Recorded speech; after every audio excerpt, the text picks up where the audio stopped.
On today's show, we reflect back on the season that was, and the Capitals aren't so old anymore.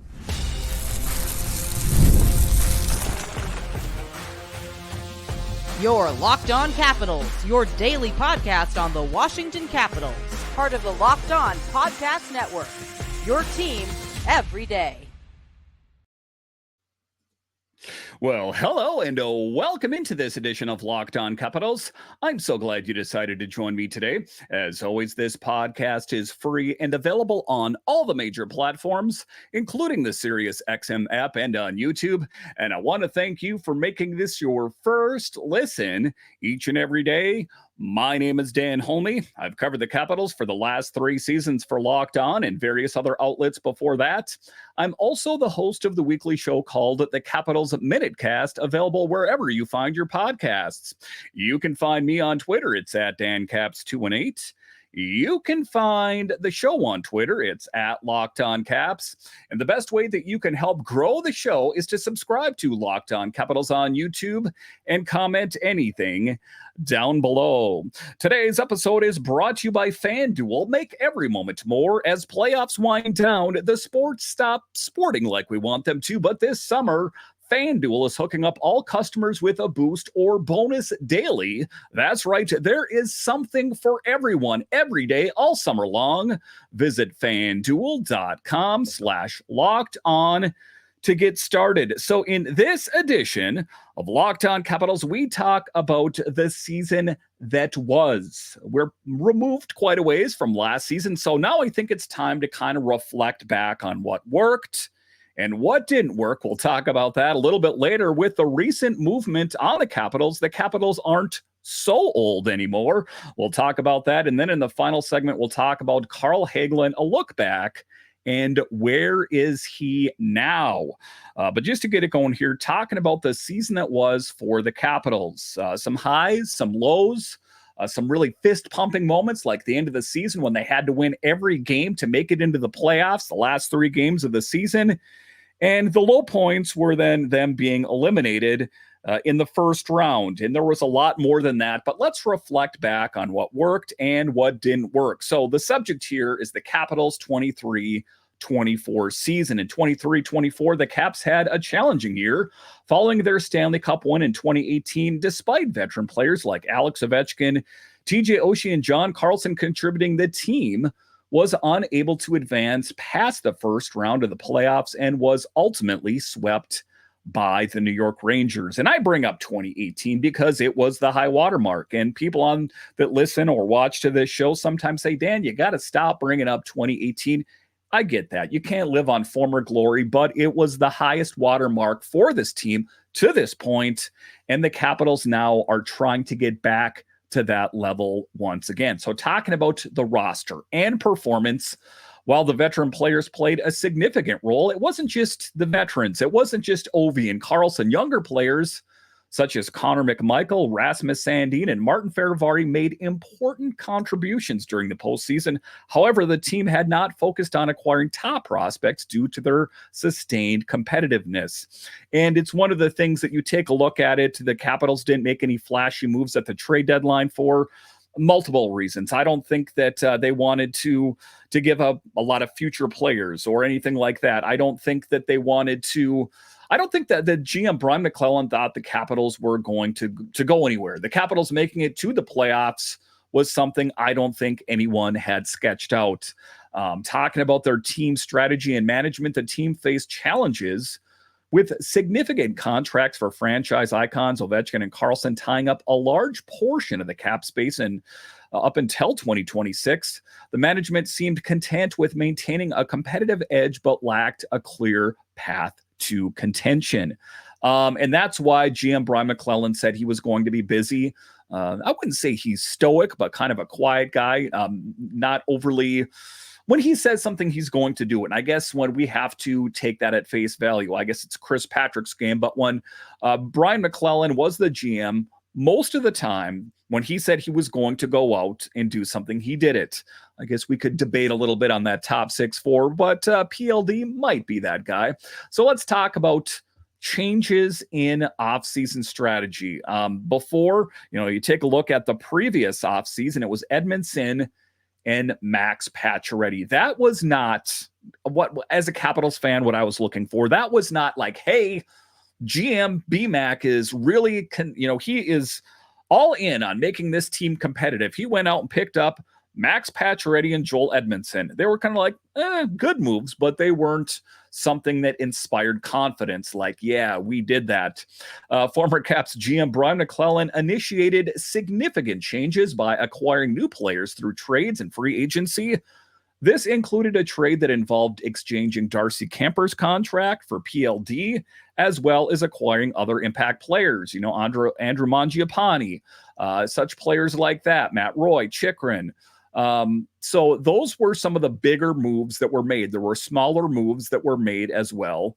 But all things considered, I think that Brian McClellan did the right thing. I think that he tried to get more out of last year's lineup by adding small measures and hoping that that would be enough. As it turns out, it got him to the playoffs, which is a win, but not so improved that it took them deep into the playoffs. I think that hopefully, what he was thinking is that hopefully these young guys can play a bigger role. And they did. You take a look at it, Connor McMichael, Henrik Slop here, even Miroshnichenko played bigger roles, but ultimately not big enough. Impact of new players, talking about that. The new players include Andrew Mangiapane, Logan Thompson, Jacob Chychrun, and Matt Roy were brought in at a relatively low cost. Each player was perceived as having potential despite facing challenges in their previous teams. Washington was seen as an ideal place for them to rejuvenate their careers. And make no mistake about it, there are questions. There are questions about Pierre-Luc Dubois. There are questions about if Andrew Mangiapane can find his former glory. Can Logan Thompson be the guy? Did the Capitals make the right decision and not turn the keys over to the number 2 netminder position to Hunter Shepard?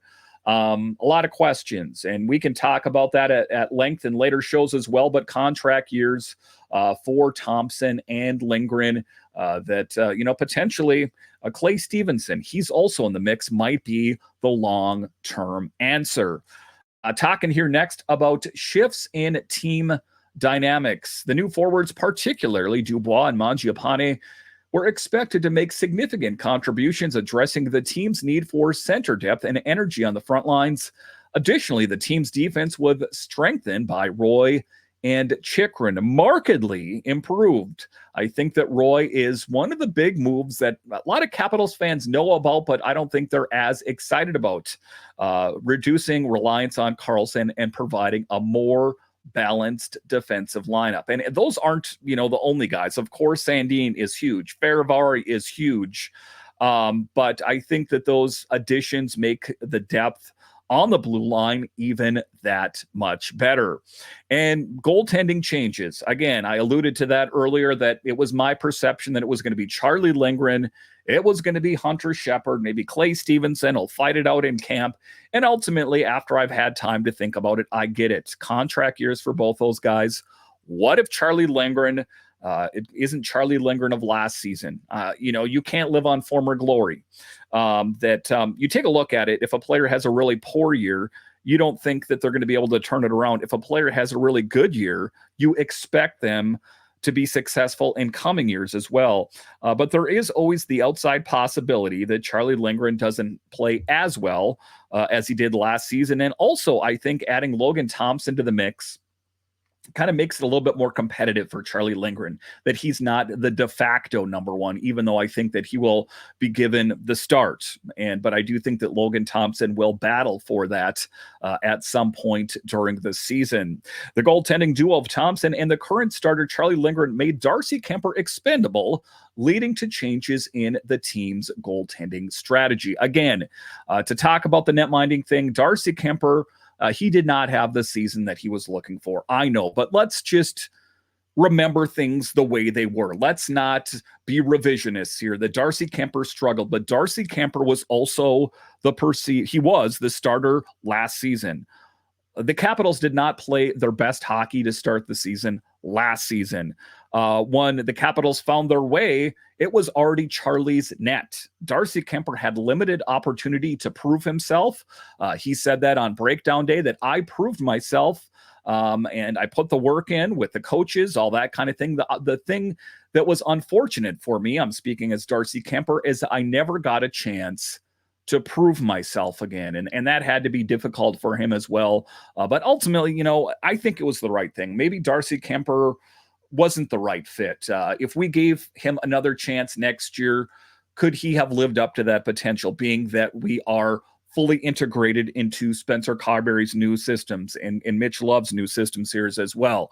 I guess we'll never know, but those are the changes that were made on the team. All right, so coming up here after the break, we'll talk about how the Capitals oftentimes have been revered as the old geriatric Capitals, and this team needs to get younger and faster. And they did that to an extent. I'll discuss coming up.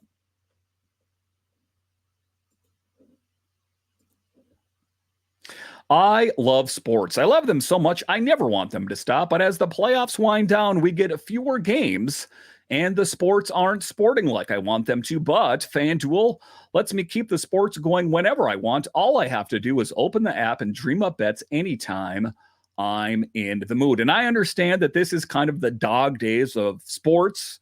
There's not hockey being played. There is the NFL isn't going on, but let's not forget about your hometown Washington Nationals. That's still going on. There is still plenty of betting action to take place here. And this summer, FanDuel is hooking up all customers with a boost or bonus daily. That's right. There is absolutely something for everyone every day, all summer long. So head over to FanDuel.com and start making the most of your summer. FanDuel, official sports betting partner of Major League Baseball. Are you watching Fox Sports or ESPN on your TV all day? Have to turn down the volume with all the shouting? Make the switch to Locked On Sports Today, a free 24/7 sports streaming channel programmed for you every day to bring you the biggest stories without all the screaming. Locked On Sports Today brings you the can't-miss analysis, opinions, and news streaming 24/7 on YouTube or the free Amazon Fire TV channels app, part of the Locked On Podcast Network. It is your team. It is every day. All right, welcome back into this edition of Locked On Capitals, part of the Locked On Podcast Network, your team every day. So with the changes that were made this summer, the Capitals aren't as old as they once were. They're still not one of the younger teams in the league, but they aren't the old guys necessarily as much anymore. And ultimately, I think that is a step in the right direction. Talking about roster changes, the Caps have undergone significant changes to their roster over the past few seasons. They have transitioned from having one of the oldest expected rosters in the NHL to becoming a more youthful team. The transition has been brought about by the departure of older players and the acquisition of younger talent. And what is one of the big things is Spencer Carberry and the mandate that was changed. That, for the longest time, the Capitals wanted to win a cup, and they're going to do it with this old 2018 team. We're just going to plug and play this player and that player. Finally, they just put their hands up and said, that's not working anymore. We need to make the transition to a younger team. And that ultimately is, I think, why Spencer Carberry, or one of the big reasons that Spencer Carberry was brought into the mix. Age composition of the Capitals roster, the average age of a Caps roster for the upcoming 24-25 season is projected to be 28.9 years old, but this calculation includes 37-year-old TJ Oshie. However, it's expected that Oshie will start the season on LTIR due to his chronic back problems. When his position is replaced by 20-year-old winger Ivan Miroshnichenko, the team's average group drops to 27.8. So it is getting younger. And I mean, that's just a spitball there. We don't know who's going to be in and who's going to be out. There's something crazy that could happen. TJ Oshie might, in fact, be good to go, even though it is not looking like that's going to be the case. But comparing the Capitals to other teams, the average age of an NHL player is around 27 and a half. The Capitals are set to have the 8th oldest roster in the league. But with the adjustment for Oshie, they would rank among the top 10 youngest teams Do I need to say that again? They would rank among the 10 youngest teams. Quite something. Tied with Dallas, this contrasts with the Pens and Oilers, who have the highest average ages, and the Sabres, who have the lowest. And we know why with the Sabres. It's a team that's not been good for years. So they've accumulated draft picks, they've, prospects, that kind of thing. So obviously it's a younger team. You take a look at the Pens for an example, somewhat similar to the Capitals, where they are trying to squeeze as much out of an older roster. But talking about notable players, the Caps roster is set to feature 39-year-old Captain Alex Ovechkin and potentially 20-year-old Ivan Miroshnichenko, making for a significant age range within the team. Just based on the fact of how Miroshnichenko played in the Calder Cup, considering how great he played in his sample sizes that he had on the big team, as long as he has a really good camp, I see him making the team. Where? I guess that remains to be seen, but that's the big thing. Players have been brought in. Maybe not all of them will fit in exactly where they thought they were going to fit in. Talking about age distribution across the league, the Pens and Edmonton Oilers are the only teams with an average age of over 30, while the Buffalo Sabres are the youngest team in the league as well. So interesting things, age. Sometimes we put a lot of importance on age, and I think that taking a look at the Capitals, they got quite a bit out of this old team. But it was the right time to transition into being a younger team. And it's not all about youth. For example, I just mentioned the Sabres there, a team that I perceive to be good in years to come. That's still the hope. That's still the dream. We don't know for sure that is what the case is going to be. But as for now, the Capitals are taking steps in being a younger team. And I think that's a good thing as we kind of see Alex Ovechkin's career and the end of his career on the horizon. All right, so coming up here after the break, we will talk about former Capital Carl Hagelin and what is he up to nowadays and what did he mean for the Capitals for so many years? Let's take a look back straight ahead.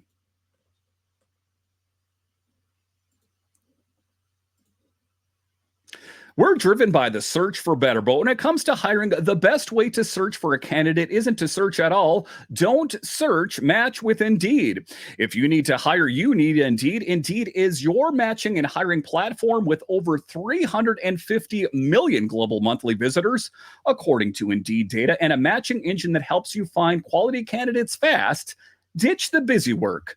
Use Indeed for scheduling, screening, and messaging so you can connect with candidates faster. And Indeed doesn't just help you hire faster. 93% of employers agree Indeed delivers the highest quality matches compared to other job sites, according to recent Indeed survey. So take a look at it here. If you are involved in the hiring, if you are involved in the firing or HR in general, you need Indeed. And listeners of this show will get a $75 sponsored job credit to get your jobs more visibility at Indeed.com/lockedon. Just go to Indeed.com/lockedon right now and support our show by saying you heard about it on the Locked On Capitals podcast. Indeed.com/lockedon. Terms and conditions apply. You need to hire? You need Indeed.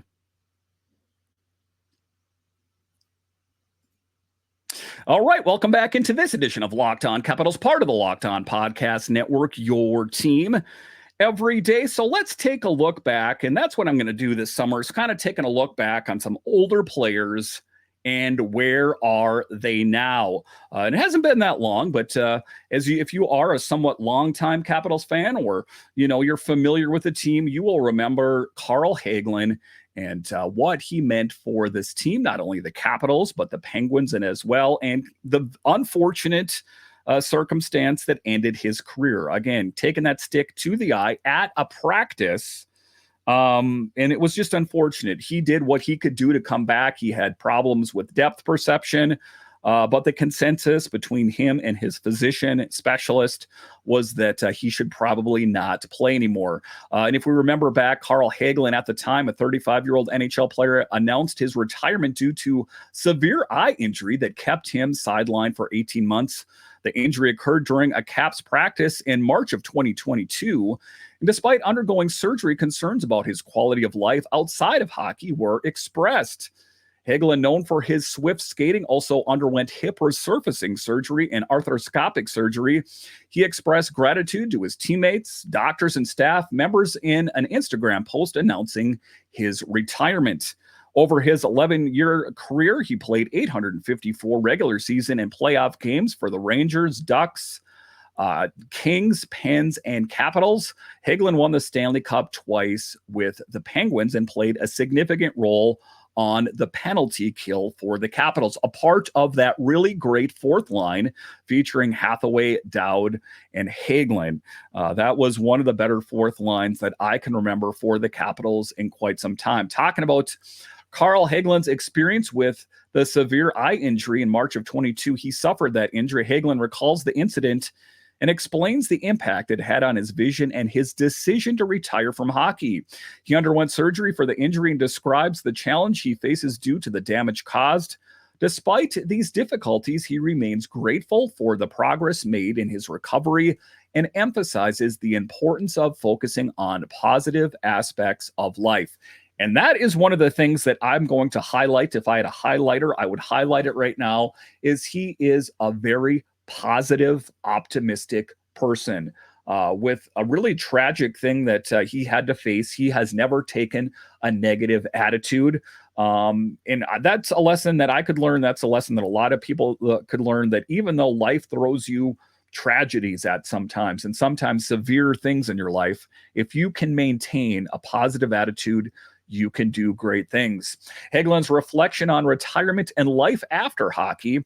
Following his retirement, Hagelin reflects on his successful career and the challenges he faced, including the emotional process of saying farewell to hockey, a game that he loved. He expresses his gratitude and highlights the importance of perspective and positivity in dealing with life-changing events. Moreover, Hagelin shares his future plans, including his involvement with the Minnesota Wild organization and his focus on family and personal fulfillment beyond his hockey career. And he is a guy that we'll remember fondly, of course, on the Capitals, the Pens, and all the other teams that I mentioned there. It's one of the things that I think should be talked about a bit more is safety in the NHL. You've seen rather serious injuries, facial injuries, because of just the clear shield, the plexiglass shield, or something similar that they wear on their visor, or their visor rather. So if you take a look at it, if he had more of a face shield, similar to what they wear in college hockey, then would he be in this position? I guess we'll never know, but most likely not if you have a shield of that nature. I just think that trying to preserve these players, their livelihood, because their life goes on much further than their NHL days. And I think that that is something that should be considered as well, that they do have a life afterwards. And especially when you take a look at Carl and losing his vision, not 100%, but it's rather bad, that it would be good if they did all they could possibly do to preserve that. Because you take not even a look at that, but take a look at what Tom Wilson and what he faced as well. And those are just players off the top of my head. I also remember Darcy Kemper having an issue playing with his former team as well. So I do think that, safety is important. I know that we can't wrap these players in bubble wrap. I know that safety has come a long ways, considering not so long ago, players didn't even have to wear helmets if they didn't want to. And I guess I'm showing my age here, but I recollect a time where wearing the helmet was optional. And then of course they made that, and then they had to wear a visor of some sort. So I think that there has been changes in the right direction in hockey, but I still think there is much more that needs to be done. You see it in the NFL as well, that I know as fans of the game, sometimes we think about, hey, these guys are making all that money. What's the big deal? Hey, all the money in the world is not going to fix what's wrong with Carl Hagelin's eyes. And that is the hard thing that's facing these guys, and not to mention head injuries in the NFL, those types of things, that if we can really do this, and that is just kind of highlighted in this segment because of what Carl faced. I will fondly remember his contributions to this team, but a moment to consider safety and how we can preserve the life of some of our favorite athletes. Listen, I want to thank you for joining me on this edition of Locked On Capitals, your only daily year-round podcast covering the Washington Capitals. And I want to thank all of you that listen on the audio side and watch this on YouTube. You are what makes this show successful. But when you're done here, head on over to Locked On's 24/7 streaming channel, available on the free Amazon Fire TV channels app and on YouTube. Oh, but there's more. Make sure and check out Locked On Nationals, Commanders, or Wizards. So if you are a fan of DC sports, well, Locked On has got you covered. All right, once again, I want to thank you for joining me on this edition of Locked On Capitals, part of the Locked On Podcast Network, your team every day. My name is Dan Holme, and I'll talk to you again next time.